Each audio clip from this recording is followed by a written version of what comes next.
In order to build the future of Europe, we need to focus on Africa. We are also the only country in Africa to have a free trade agreement with Europe and the United States. When we commit, we deliver.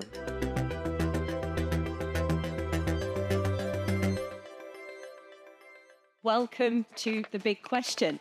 Now, this is a series from Euronews where we speak to some of the most influential people in the world of business. And it's my pleasure to welcome to the stage this evening for this special episode, Mr. Ali Seddiki, General Director of AMDIE, the Moroccan Agency for Investment and Export Development. Pleasure to have you on the show, Mr. Seddiki. Thank you for having me. Take a seat. So lots to talk about, Mr. Seddiki, but first of all, let's start off by talking about how Morocco has emerged, of course, as we know, as a gateway between Europe and Africa. Can you just talk us through how the kingdom is leveraging its strategic position to foster regional growth and attract long-term partnerships? I would say that the first thing that has been spoken about Morocco was stability.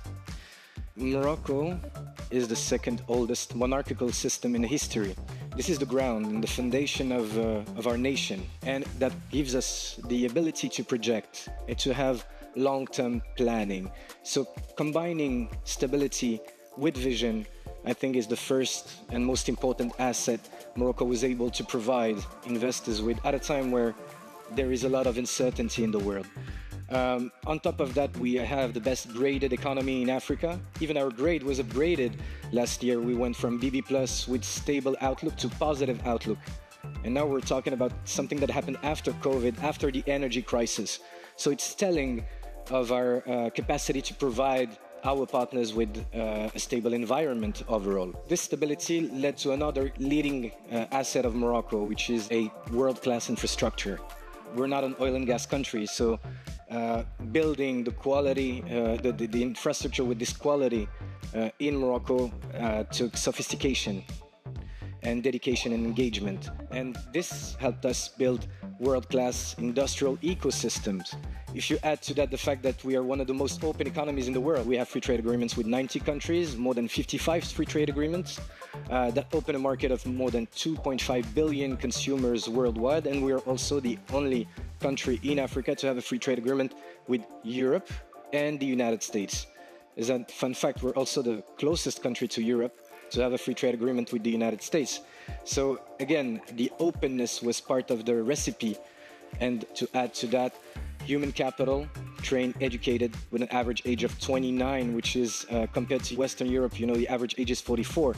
And at a time where you have shortages in talents, in HR, this is the greatest asset of Morocco. And last but not least, and this is something that is difficult to explain because you actually need to experience it, Morocco is execution driven. When we commit, we deliver. We honor our signature.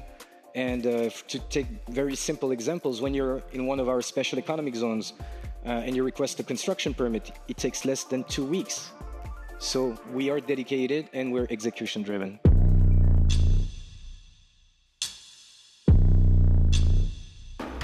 What specific incentives or reforms has Morocco introduced recently to make the investment process essentially easier and more transparent for European businesses?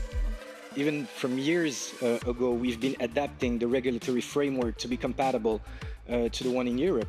And a European investor in Morocco, does not think that the environment is different from the one he has in Europe. I'm talking about the regulatory framework. On top of that, His Majesty the King Mohammed VI in 2021 called for a complete new charter for investment, which would provide, of course, incentives for investors, but even more than that, it works on creating a suitable environment for investors, less bureaucracy, more efficiency in the way we deal with the administrative processes, and a dedicated ministry for investors has been created to assist and to help and support investors. And of course, there is the Moroccan Agency for Investment and Export Development that was specifically created to help investors answer the question and provide end-to-end services. And we work as a one-stop shop for any kind of investor. And Morocco has also been making strides, Mr. Seddiki, in the renewable energy sector. How are you encouraging investment into Morocco's green economy, particularly from Europe again? To be frank, we don't really need to encourage investments in the green energy or the green economy sector. Because now people know and understand that Morocco has a key role to play, and they come by themselves. What we do, of course, we support them and we connect them with any stakeholder in the industry in Morocco. IRENA, which is the International Renewable Energy Agency, estimated the potential, the capacity for green energy generation in Morocco of more than 40,000 gigawatts. This is huge, enough to power the entire European continent. It's a fact. What we want to make sure of is that this potential is used to impact positively the Moroccan economy.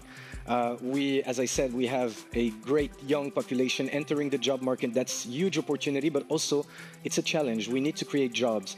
So now the strategy is how can we leverage our natural resource, sustainable resource, in order to create sustainable jobs for our young people entering the job market.